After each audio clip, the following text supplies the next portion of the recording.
Breaking news. Amaravati మహిళలపై అనుచిత వ్యాఖ్యల కేసులో అరెస్ట్ అయి గుంటూరు జిల్లా జైల్లో ఉన్న జర్నలిస్ట్ వివిఆర్ కృష్ణంరాజును పోలీసులు కాసేపట్లో కస్టడీకి తీసుకుని ప్రశ్నిస్తారు.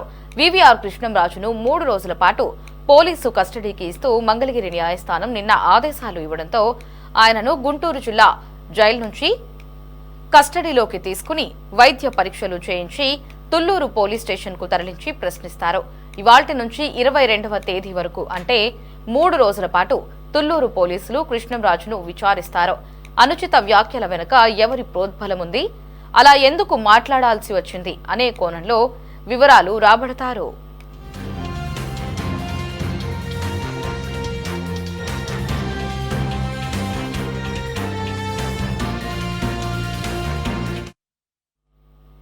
మరోవైపు అనుచిత వ్యాఖ్యల కేసులో కృష్ణంరాజుకు మధ్యంతర బెయిల్ ఇచ్చేందుకు హైకోర్టు ఇప్పటికే నిరాకరించింది.